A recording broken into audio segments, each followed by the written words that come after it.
Sports Betting is your home for picks, props, and futures for tonight's action.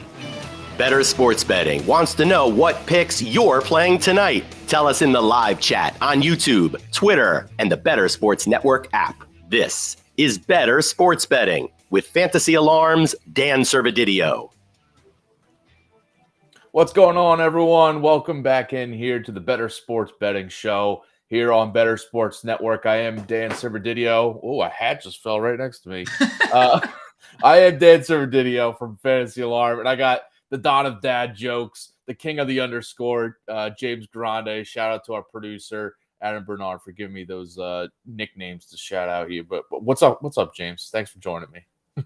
What's going on? Happy Thursday. I'm glad that there was no injury to start the show. I mean, you almost just missed my head. I could have died.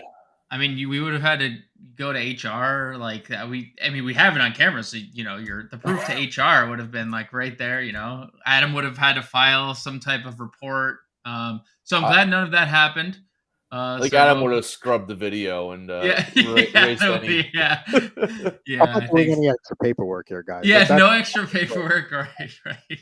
I'm good. I'm ready to host the rest of the show. Don't worry. Good. I mean, definitely Thursday is typically like the getaway day for baseball. Yeah. We usually have the day baseball, then we have the smaller afternoon slate, and it continues. Every slate these days continue to get smaller with the unfortunate, situation up in the northeastern part of the country and typically Canada. Obviously, hopefully things get better there first, and then the air quality, continues to improve because it looks like the apocalypse. Like, I'm a little further south and there's bad air quality here in South Carolina, but I cannot even imagine like stepping outside in the northeast right now. Like in New York yesterday, I saw the pictures, like just orange.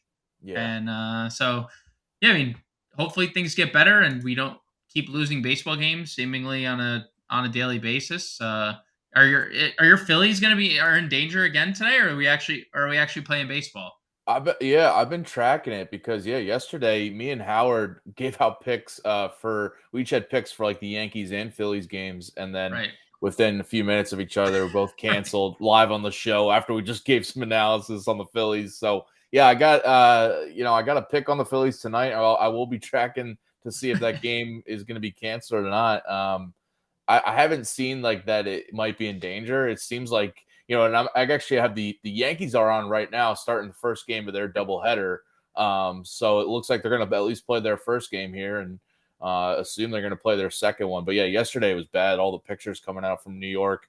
I am in the DC area, and it was like hazy, and it was definitely noticeable. Not nearly as bad as it looked like in New York and in the northern part of the Northeast there, but it's definitely probably a good idea for the Nats to cancel their afternoon game. Would have been an afternoon game for them. So, we give a shorter slate, but only a few games tonight. But we definitely have some picks that we'll be giving you guys a little bit later on today's show. About 10 minutes from now, we will be having some NHL Stanley Cup Final talk with Chris Morais from Fantasy Alarm. So we'll bring him on to give us some picks and see where he's leaning for tonight's game and for the whole series. Last night yesterday we had Fensty on to give us his picks for the NBA Finals Game 3, and he nailed it. He was on the Nuggets there and on the spread too, and nailed that one. So shout out to him. We'll see if we can make it 2 in a row with Chris giving his leans for tonight. What were your reaction to last night with this NBA? Because I know you're an NBA guy, and just kind of going into tomorrow's Game 4. What's your lean on this series for the NBA Finals? I mean, initially I thought this series would go 5, so that's still obviously in play. I also didn't expect Denver to lose at home, so that was kind of threw me for a loop. Miami continues to just surprise everybody on their home floor. I mean, they've stolen home games against every single. I mean, they beat Boston twice in Boston. Start last series, beat Milwaukee twice in Milwaukee. So I still think it can go 5. It's been like the same blueprint for Miami pretty much the entire postseason. If they make shots at rates that they didn't for the entire year, then they're winning games. And if they don't, like last night, they're not going to. They technically shot a better percentage from 3 last night from Denver. That also included like 3 late Duncan Robinson threes that kind of like kept them in the game, but like it got weird. It got weird. Yeah, it got a little weird. It definitely got a little weird in the fourth quarter, but like Denver didn't take a single. Was a while. I think the craziest thing I saw from last night's game. They didn't take a single 3-pointer in the fourth quarter last night, which is like. But they also got anything they wanted at the rim, and I think it's just again game 3, much like game 1, just showed you that the two best players in the series are on one team, and the other team's best player is being guarded by one of the best perimeter defenders in the league, and he's having trouble scoring. Aaron Gordon is doing a great job with Jimmy Butler. I think that's going to continue. Yeah. And, I do think Denver steals another one in Miami tomorrow and probably closes it out in Denver in 5. So, series is going maybe as I thought it would, where Miami gets a game, although I thought it would be in Miami.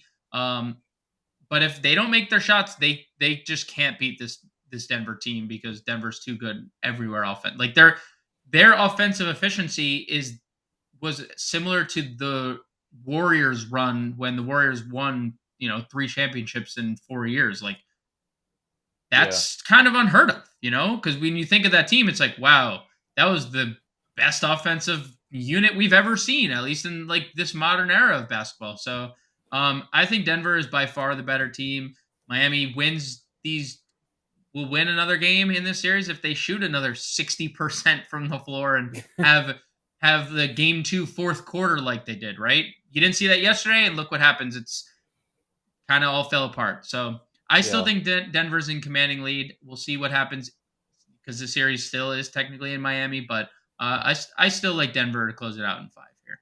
Yeah, and they're favored in that game 4 tomorrow night. 3.5 is the spread there. So, and minus 155 in the money line, which is really interesting. It seems like I said this last night with the game with the spread.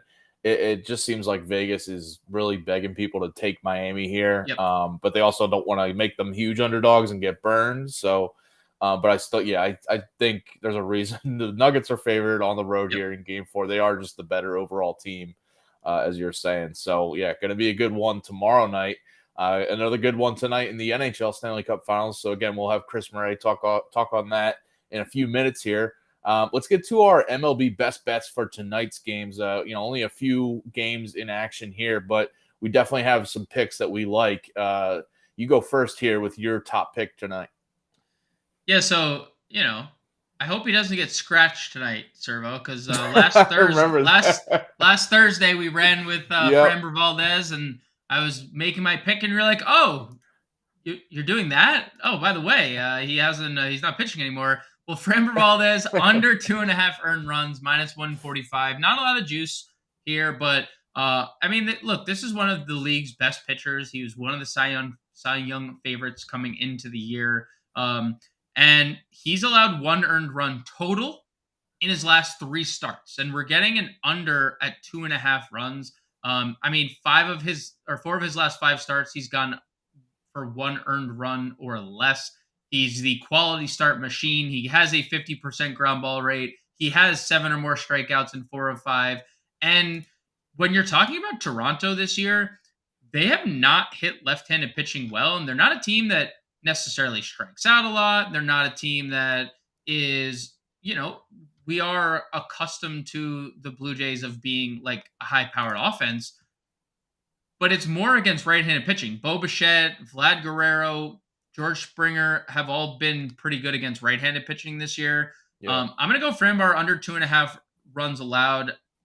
He's just one of the league's best pitchers, and I'm going to keep riding that here. Yeah, I like that. I wanted to back the Blue Jays tonight, but I just couldn't because of their stats against lefties. So I do like that call. And Framber was a guy I've been kind of looking to see if he's going to fall, have a couple bad outings. But the dude is he's getting it done. Machine. He's a machine, dude. He's right. He's coming off last year where he broke the record, the MLB record for most quality starts in a row. It was like 25, I believe it was, in a row. Uh-huh. And we're just starting a new streak, like 3 in a row, 4 of his last 5. He might just never not have a quality start again this year. Like, it's just what he does. So I like Framber here. And it is kind of like something the Blue Jays offense, and you would think they'd be better against lefties because they are a very right-handed heavy lineup. I mean, Dalton Varsho and Brandon Belt are usually like their only two everyday lefties. It's just not the case. Yeah. Yeah, it's weird that how many I'm looking at their lineup for tonight that it's out. It's only Brandon Belt and Kevin Kiermaier, the only lefties in that lineup, but it doesn't even matter. It's like they're splits against lefties. It's just kind of the reverse there, even though they are righty heavy, as you're saying there. So yeah, I like your Valdez call there. My best bet tonight is the Atlanta Braves on the first 5 run line to be leading. After 5, it's a half a run there, favored on DraftKings -130, but I still like that. I looked at their money line, but it's just very juicy at like -190 right now, so I can't do that. But I like their first 5. Just keep it to that. Verlander against Strider here, awesome matchup. Verlander's just a guy. His advanced stats this year are really worrisome. His strikeout rate is the lowest it's been since 2014. His ERA, walk rate, hard hit rate, more advanced metrics are all the worst they've been in like 8 or 9 years. So this is a pitcher that I've been looking to fade in the right spots. And this is a spot with the Braves. They're top 10 offense against right-handed pitching this season. Over the past 2 weeks, an MLB best 378 WOBA. Over the past week, that is. And then over the past 2 weeks, still a top 5 offense.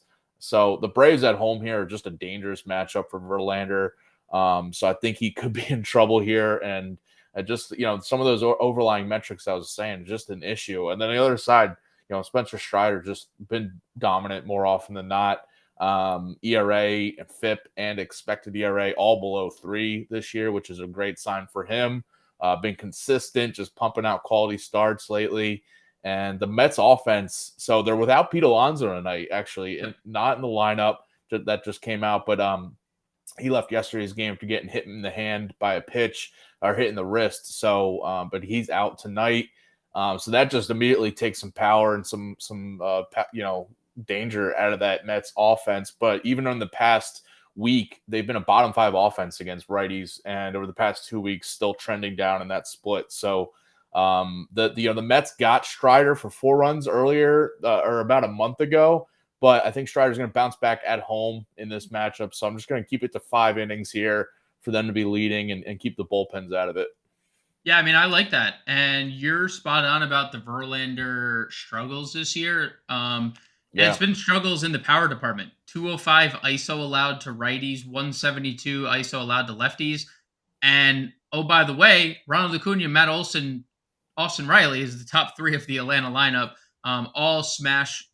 All have infinite amount of power. There's 6 guys tonight in the Braves first 7 that have a 170 ISO or better against right-handed pitching. Oof. To your point, like not great, Bob, not great. So I like that, and I'm hoping for some of my fantasy teams, aka my FSGA team, that Justin Verlander makes it out alive. Like kind of unscathed, like enough to where you can I'll take I can have mine. I'll take a 1-0 lead after 5. That works. Fine. Yes.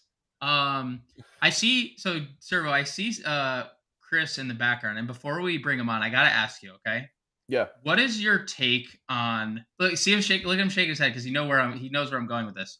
What is your take on chicken wings, like boneless wings? Are they the same as chicken nuggets? Like, what is your take on that? Because Chris is out of his mind. Like, there's no such thing as boneless wings. They're just chicken nuggets. And Adam, if you have a take on this, I'd be happy to just bring us all involved, because I mean, chicken nuggets are, the same thing as boneless wings. I've heard this debate being circled around on Twitter. It seems like it comes up like every so often now.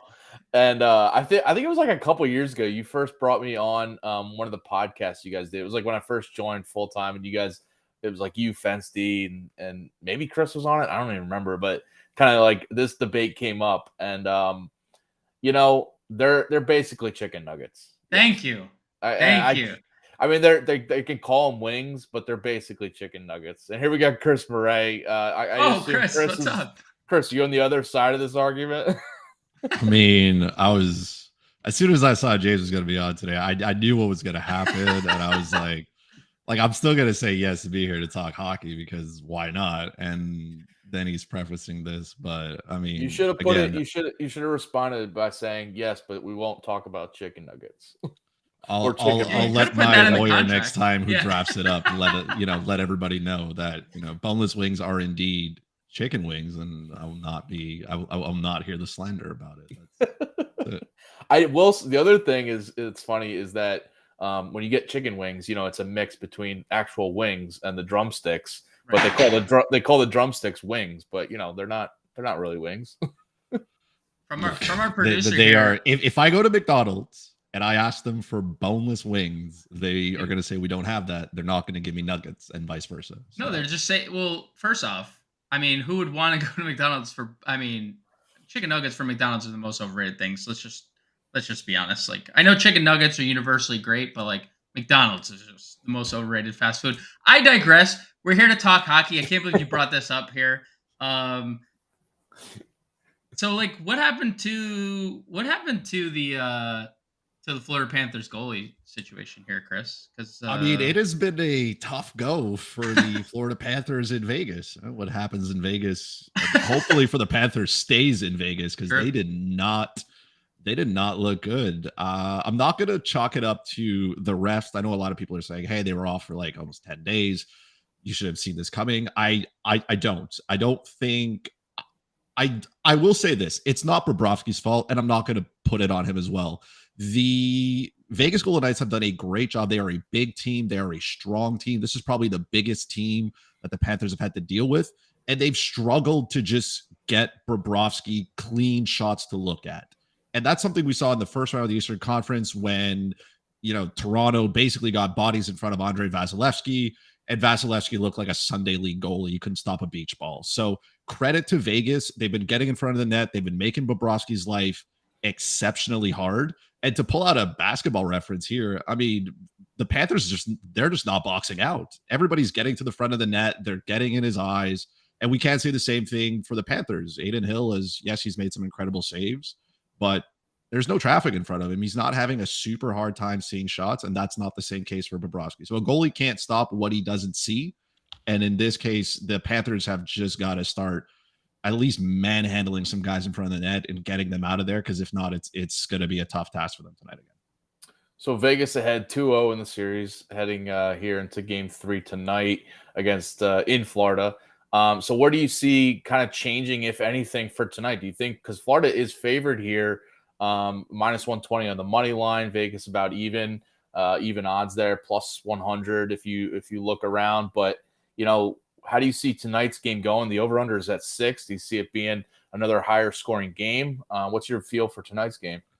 I'm probably going to I'll start with the total. I'm going to go with the under here. I know we've seen a lot of goals to start. I just don't think that pace is going to maintain. Yeah. The Panthers are a good team at home. They stay out of the penalty box. Things should go well because neither team has been really good on the penalty kill. So giving your opponent any opportunity to score goals is going to be a challenge. You have home ice advantage. You have the last change. I think maybe they try to get Matthew Tkachuk a little bit of room because he's up to like 36 penalty minutes in 2 games. So a lot of times, we talk about the effect that he has on other players and how, you can't get stuck watching him and you can't get into his game and you can't do what he wants to do. Well, right now he's hurting his team. He's not helping them in the way that he has helped them previously. So I think maybe a better matchup for him, better matchup as well for Alexander Barkov, Carter Verhaeghe, Nick Cousins. These guys have been almost invisible in those 2 games, and those guys are, good enough to do something. Anthony declared the same thing as well. We can talk a lot about Bobrovsky and Tkachuk, but there are other players on that team who have not done as much as they should. So I think maybe getting them a little bit more space. I don't think it's panic time just yet. You're never in trouble until you lose a game at home. So now the Panthers just got to come home, do their job, just kind of relax and play the way that they do. They have to start strong. You have to take it to Vegas. You got to cycle that puck down low, get the traffic in front of the net. So I would play the under just because I don't see it going there. And I took Florida in the first 2 picks, so I'm just going to keep hammering Florida away here because can't be wrong 3 times in a row, right? That's not. But logic doesn't work like that. So I would probably lay Florida here. It's a shame that they're minus 120 because I thought maybe we could get them closer to, even money. But I think, the betting market understands that, with this series shifting, there's a chance for Florida here. And it's a overused term, but I mean, it's a must win for Florida, right? Like you can't go down 0-3 and expect good things to happen. Well, it's already happened, right? This didn't, it's happened before in hockey, right? It's common. It's more common than any other Yes, sport. It doesn't happen in basketball that I've learned. I think it's happened like 4 times total in hockey. I think the LA Kings against San Jose were the last team to be able to do it. The last team to come down from being down 0-2 was the Boston Bruins against the Vancouver Canucks. If I remember in 2011, Boston was down 2-0. They ended up winning that series in 7. But you just don't want to put yourself too far behind the 8 ball, right? So I'm hoping Florida can do something here because I had Florida in 6, so I'm still on pace. When you're looking at tonight's game for any player props that you like, for those that are playing DFS, I didn't look. Is there a DFS playbook? I don't know if you or Andrew has it up tonight, but I know because you've been hammering that for the finals. Yeah, player pops. I'm gonna go back to Bobrovsky's over in his save total. I think he's sitting at like 28 or 29. Again, it's not his fault. He just doesn't see the puck. So he can't stop what he can't see. I think Florida's going to clean that up a little bit and kind of get back to where they need to go. I would look at some really good shot props, either for Carter Verhaeghe on his hover as well. Again, these guys, Carter Verhaeghe scored 40 goals in the regular season. So he's too good to be this bad kind of thing.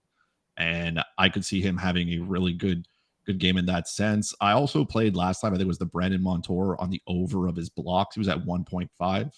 I would hammer the over there again. Even if this game shifts there, he's going to be on the ice a lot. He plays the penalty kill, he plays the power play.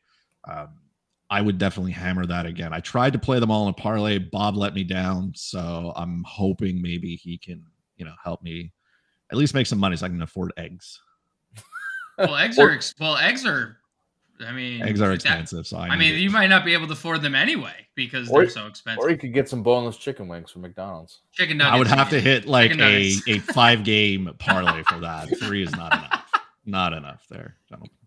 That's funny. When you're looking at this series overall, is it worth backing right now Florida to win the series? Because it's the best odds you're going to get. Because if they win tonight, obviously it's going to go down a bit. Is it worth backing them, thinking that they can, like you were saying, make this improbable comeback down 0-2 already?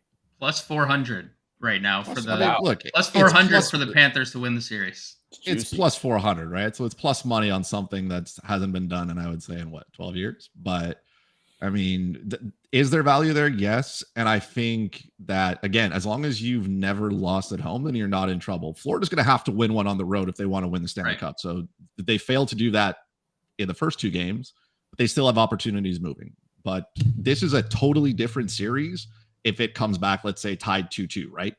Then, I mean, now you're going back into Vegas. You've won 2 in a row. You're feeling good. Then it's a best of 3, and who knows what happens. I would sprinkle a little bit, sure. If I maybe bet on Vegas in 6 or Vegas in 7, maybe I want to hedge my bet a little bit, go the other way for a couple of sprinkles there. If I've played Florida already and I really want to double down on what I'm trying to accomplish, sure. But in a sense, this is still, right, it's still a long shot no matter what. Yeah. They've been pretty good at home, just looking at things, huh? 23-13 at home this year? Yeah. Look, home teams, you have to win at home. Right? That's your job. Vegas did what they needed to do, and they didn't just win. They won convincingly. So, again, credit to them. They're a big team. They got in front of the net. They did their job. Now they got to come into South Florida and do the same. I want to bring in our producer, Adam Bernard, here because he's one of your co-hosts on the Better Hockey Now show that you guys have been doing on Better Sports Network. New episode coming out between games 3 and 4. So this is Adam's chance to either agree with everything you just said or give a quick rebuttal to anything. Are you also leaning Florida tonight to try to get a game back here, Adam? I pretty much agree with everything Christopher said, except for one thing, and it's not hockey related. We'll get back to that in a minute. Let's go! Sorry. And I agree with James that McDonald's is the most overrated of the fast food chains. That is, yeah, for sure. A couple of points that Chris made that are absolutely true.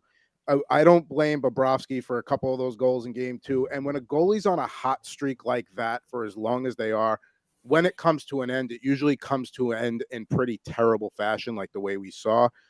Florida hurt themselves in game 1 by not being disciplined, and then they came right out in game 2 and shot themselves in the foot again by being even less disciplined. They handed that game to Vegas.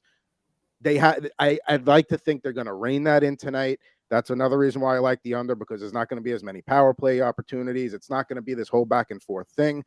Like Christopher said, also, Florida's got last change, so it frees up their top guys like Barkov, Kachuk, Verhaeghe to maybe get away from the the William Carriers of the world on the Vegas side. So I'm going to go one step further. I'm taking Florida on the puck line tonight, covering a puck and a half. I think it's like a plus 200 right now. I think if they're going to bounce back and win and show that they actually have a chance in the series, they need to have a good performance tonight. They can't just eke out a victory. I know they're good at that, but I think if you think Florida's going to win tonight, they'll probably get that empty net goal. So I would go puck and a half there. I would take them on the puck line.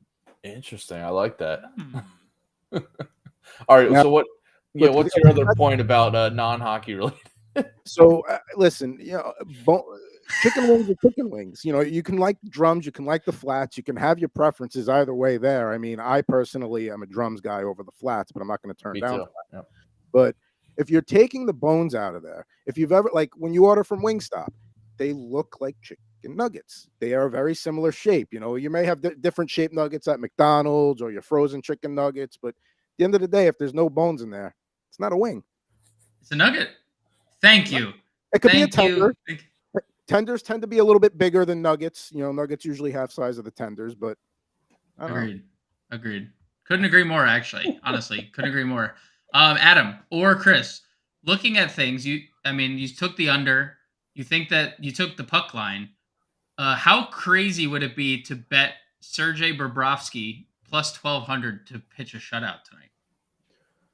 I mean, look, it's definitely a task, right? You're asking him to do something that he hasn't really done in this series. He hasn't looked good, and I don't think Vegas is too big of a team. They're too strong of a team. They get to the front of the net. They do a lot of good things. This is a tough hockey team to play against, and I don't think enough people gave them credit. I know some people said, okay, like Florida can win, but I mean, Vegas is a good hockey team from start to finish. They were able to get past the Edmonton Oilers, and those were the two best players in the NHL, hands down, right? And Connor McDavid and Leon Draisaitl. They made quick work of the Winnipeg Jets, like as if they didn't even exist. And then they really took it to Dallas. Dallas's offense just couldn't find anything to do. And I would argue on paper, Dallas's offense is better than Florida's. So I don't know if he's going to pitch a shutout. I think that's asking him quite a bit. Can I see him having a strong performance here tonight? Maybe under 2 goals? Yes.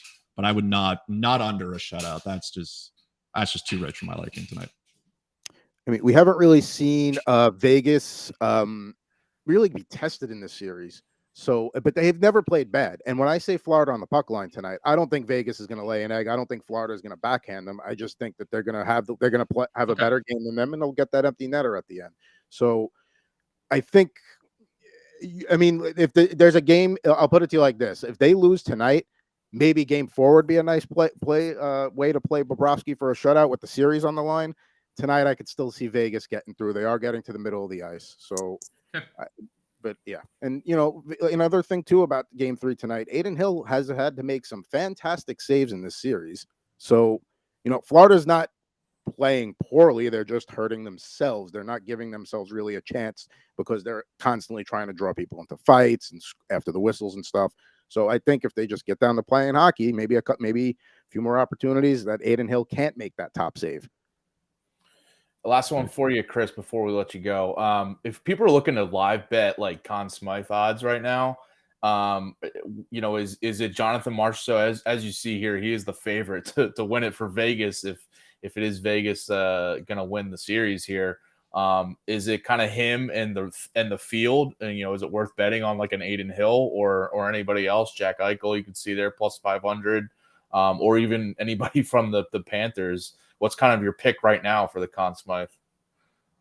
I mean, I think Marchessault at like minus 105 is fine, but you could have gotten excellent value for him before the series. So I don't see that as a value play now. Now that's just tailing the favorite, and to me, it's not worth it. I would still lay some money on Jack Eichel. I think he has still had the strongest performance in the playoffs. And when you look at the Conn Smythe Trophy, it's given to the player who has the strongest performance in the playoffs, not just in one series. I would like to maybe sprinkle a little bit on Aiden Hill, just because I know he hasn't played I'm not going to say enough, right? But he didn't start the playoffs. He has still done a great job. And if he continues to do what he's done, then he can easily win that award. Yes, I would still think that Matthew Tkachuk has the opportunity to win it as well. I don't think Florida is out of it. You can get great odds on Tkachuk, right? We know what he can do. We've seen his ability to influence the game, right? And like Adam said, I mean, Florida hasn't played poorly. They've done terrible things to themselves, and that's not how you win hockey games. Hockey is about the team that makes the least amount of mistakes, and right now Florida's just making too many, and they're not being able to capitalize. So I think for me, if I'm looking to live bet it now, it would either be Jack Eichel or it's going on the other side to Matthew Tkachuk. Gotcha. Hell yeah. And to go off of that point, Jonathan Marchessault came into the series as plus 600 for the Conn Smythe, just to give you the kind of value you could have gotten there. And yeah, I mean, at this point with Vegas, I think it's a 3-man race for the Conn Smythe. It's anyway, unless somebody else surges. But yeah, Jack Eichel would be the guy. If you're not going to place money on Marchessault, he has a chance to really emerge and maybe take that trophy. Love it.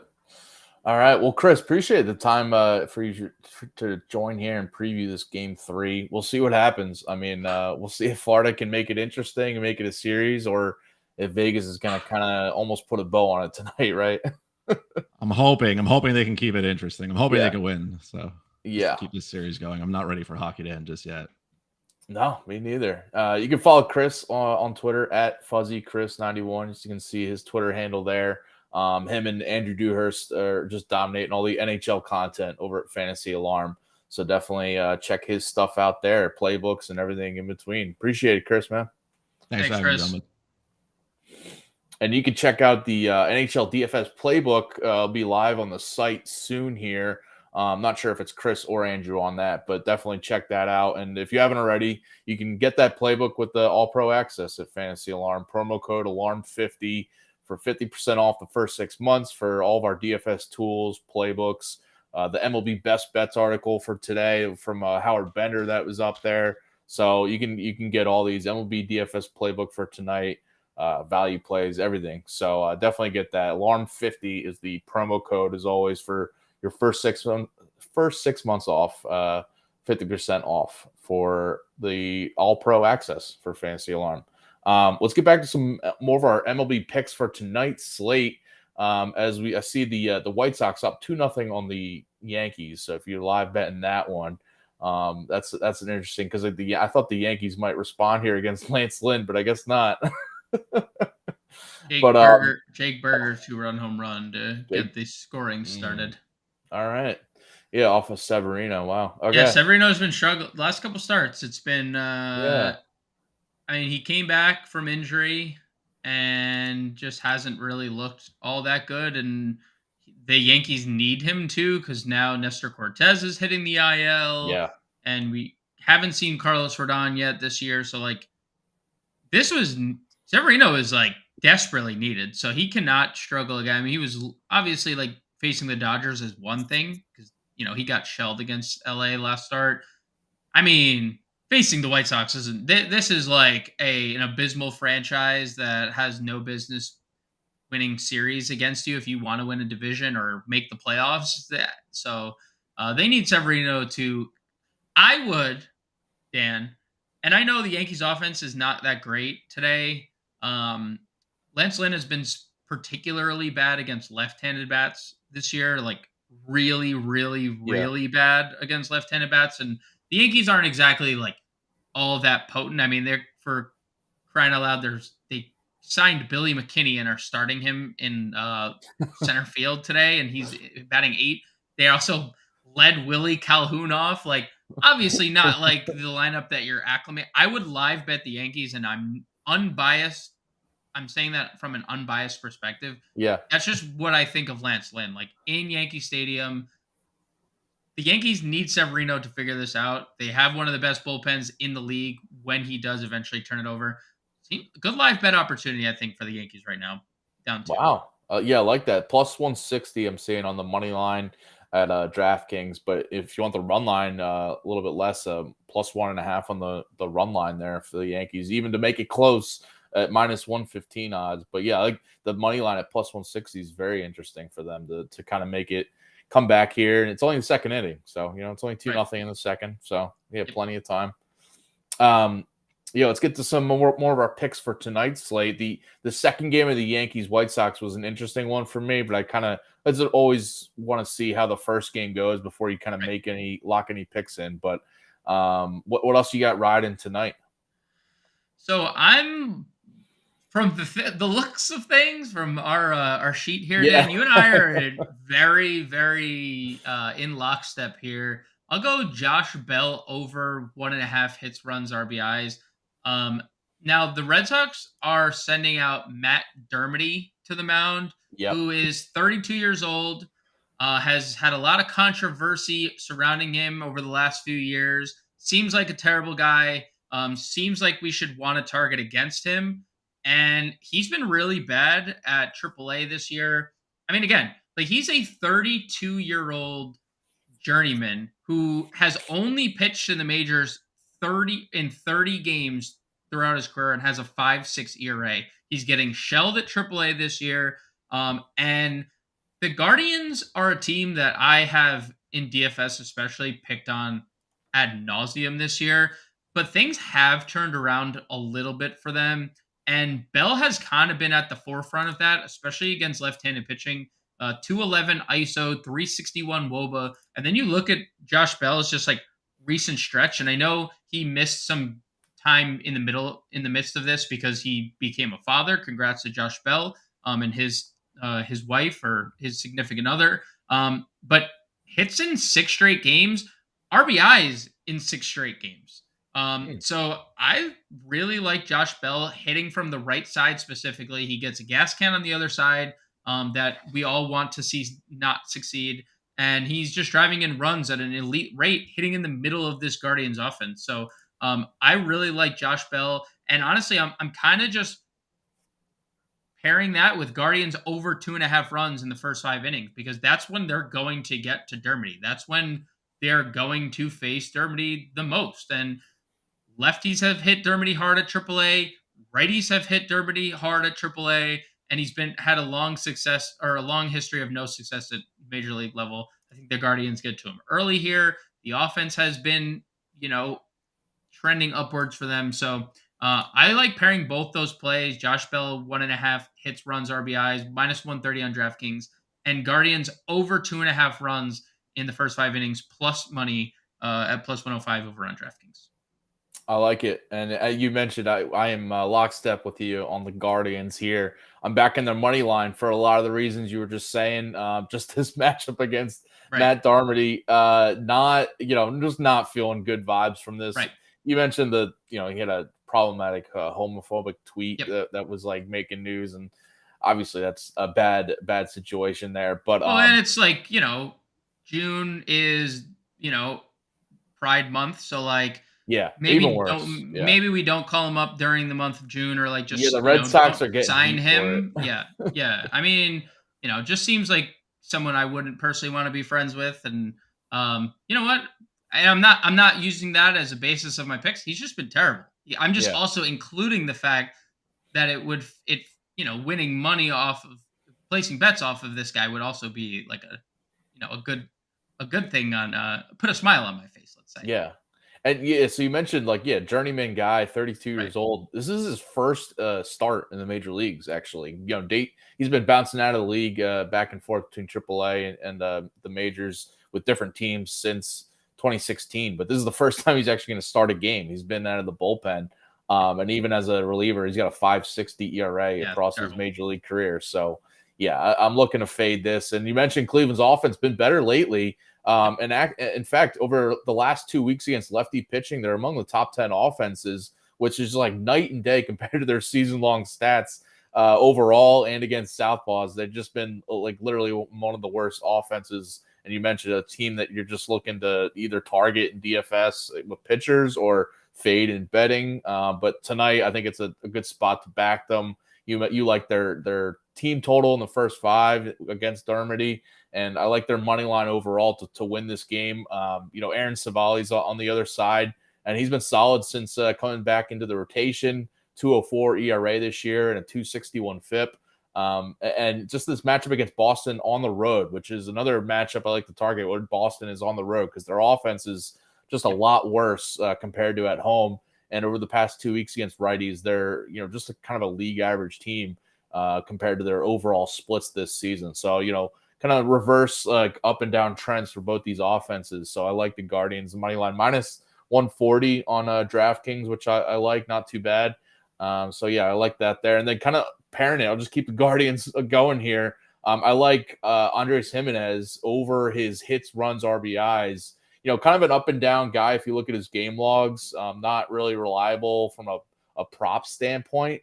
But shout out to Justin Vreeland on the MLB DFS value plays article, because I kind of piggybacked off of him saying, he was saying he's a great value for DFS tonight.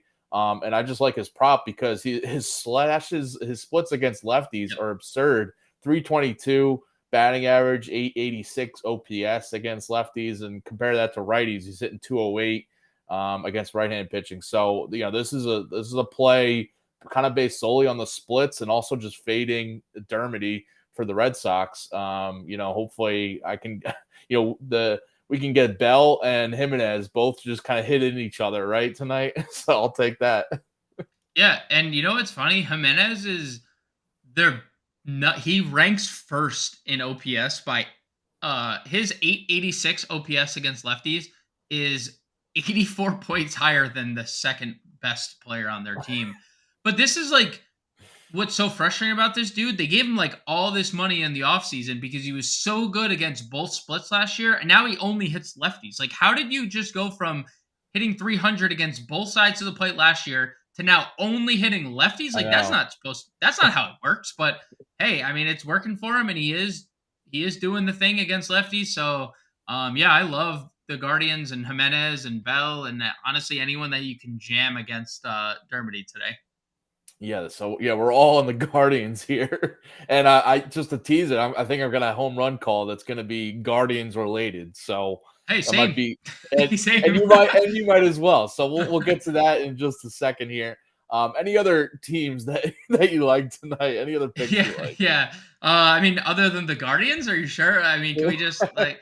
The only team playing tonight. So. Yeah, only team playing tonight. The Guardians. No, I'm going Patrick Wisdom over 1.5 strikeouts tonight.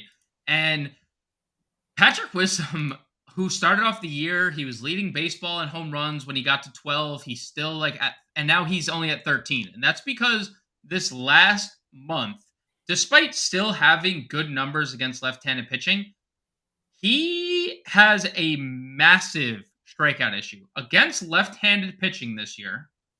Patrick Wisdom has a 41.4% K rate. 41.4% K rate.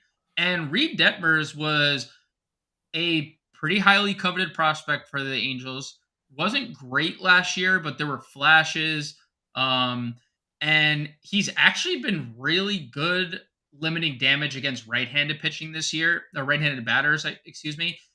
But where he's excelled against righties this year, which again, kind of different because he delivers the baseball from the left side, 28% strikeout rate against right-handed bats. And the Cubs are a good offense against lefties overall, but things have just faded for them in general. They are high strikeout offense, mainly because Wisdom.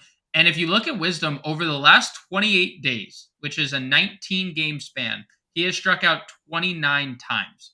He is just striking out at, think of your league leaders every year, the Joey Gallos of the year, like the Adam Duvall previous to home run, walk, strikeout. That was all Adam Duvall used to do. That's where we are with Patrick Wisdom, but he's not hitting home runs anymore. He hasn't homered in the last 28 days or 19 games.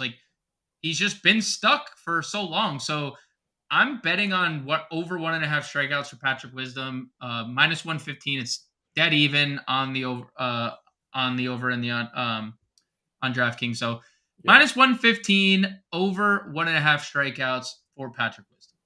All right. And just going right off of that, I'm also fading a Cub tonight in that game, and it's on the other side. Drew Smyly under 4.5 strikeouts for him. I just, so if you look at the past couple weeks, the Angels have a 30% strikeout rate against Southpaws, which is obviously bad. And, immediately you might look to target the strikeouts, but they're also have among the top 5 teams in the league in WOBA and batting average against lefties. So they're hammering lefty pitching. They're just kind of striking out a little bit. And I just see Drew Smyly not being a strikeout pitcher that can take advantage of that matchup. So I think you can stay under the 4.5 while also probably getting hammered early and maybe not surviving enough innings to even get to this strikeout line. So kind of risky with the strikeout rate for the Angels lately against lefties, but I just think that offense is going to give him some issues tonight. And then, under 4.5 for Smyly in 7 of his 12 starts this season, but especially on the road, 4 of his last 5 road outings or overall this season have been under 4.5 strikeouts for him.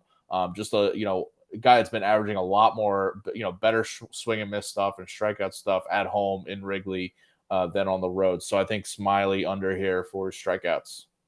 Yeah, love that. And the Angels actually have, lefties have actually hit Drew Smyly pretty hard this year, and which is interesting. It is interesting. And Ohtani is coming into this game scorching the earth hot, and he's hit lefties well all season long. So it's interesting. There is a lot of risk in Drew Smyly tonight, and I like that. Doesn't strike a lot of people out on the road. I'm looking at that. 24 strikeouts in 33 innings total on the road. Yeah. That's 24 strikeouts in 35 total innings. So, I like that a lot, man. I think that's going to hit. And Angels are also a team that I like in DFS. And also, by the way, Yankees just tied the game up. Hey, there you go. And if you look at if you jumped on that, they're now minus 145 in the money line. Wow. Lefty triple, lefty RBI. Would you look at that? Holy cow! It's like Lance Lynn can't pitch against lefty. It's crazy. And your home run tweet that you do every day, your home run calls. I threw out Anthony Rizzo because I had him yesterday, and then the game got canceled. So I figured I'd roll with him because he's got good splits against Lynn and been crushing it at home and against righty pitching. So, but we'll see if he goes yard to help out that money line. You also have going Rizzo is kind of like a cheat code in a way because you might even have him for 2 games. So you could be wrong in the first game, and then he plays in the second game and homers. You're like, look, I told you he was going to homer. I if you're listening, I'll only take credit for game 1 because that was the matchup. Okay. But if he game 2, then why not? I'll claim it. Why not? Right, Adam. Another thing for you to scrub off the. Just scrub it. Before we get to some home run calls for tonight, my last picks here: Phillies run line and Phillies first 5 innings run line. I love them against the Tigers here. We got Tyler Holton on the mound for Detroit, his first MLB start of his career. I don't expect him to go deep today because he hasn't been going multiple innings as a reliever or anything. So maybe 2 or 3 innings we get out of him. But either way, the Phillies have been crushing lefty pitching lately over the past 2 weeks. 368 WOBA, and among the top 5 offenses in multiple categories. And it's a complete shift, kind of like Cleveland, from their overall stats this year against lefties. They've been a lot better. And lately, if you kind of watch the Phillies lineups, and I know you probably have for DFS purposes, they've shifted Nick Castellanos up to the 2-hole and Trey Turner down to cleanup. And it's really helped Turner be a bigger threat there. He's having some more power now, and Castellanos has been on fire anyway. So this offense is just really clicking right now. They were going through some slumps, but they're on fire right now. And I just think this matchup against Tyler Holton in his first start on the road in Philly is going to be a nightmare for him.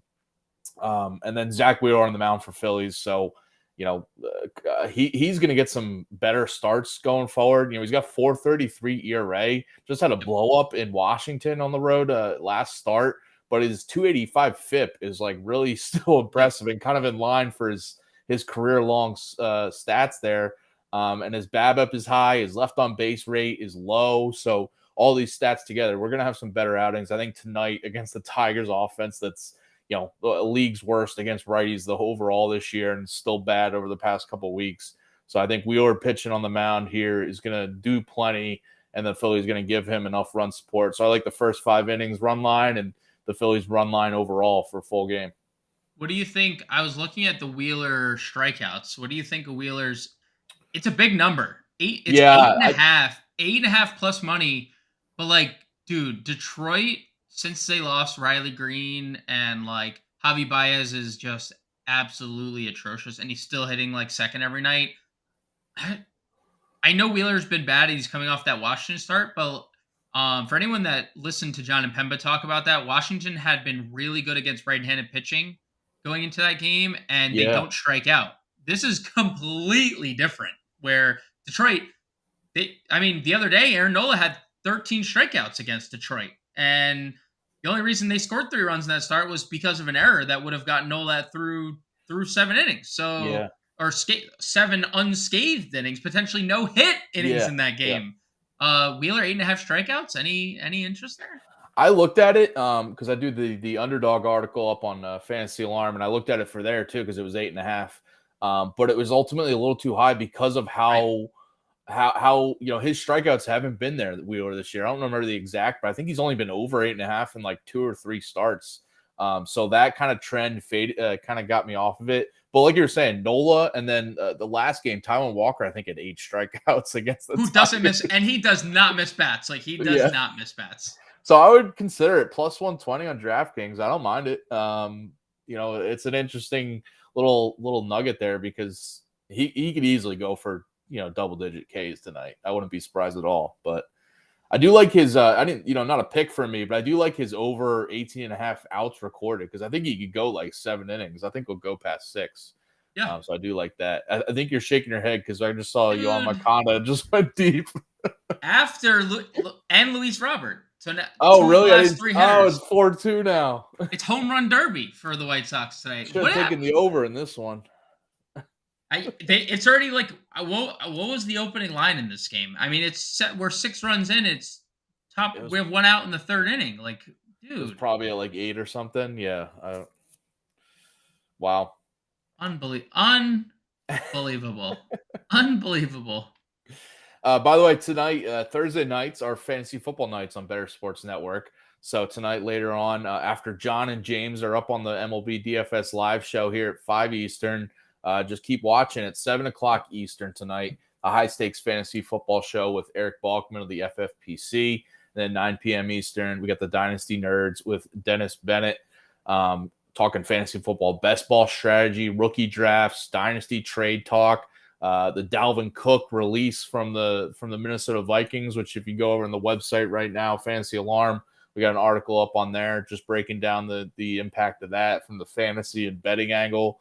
But yeah, tonight on Bettor Sports Network, watch on YouTube, the app, bettorsports.com, Twitter, wherever's easiest for you. You can watch all these fantasy football nights, fantasy football drafts as you're doing your own best ball stuff.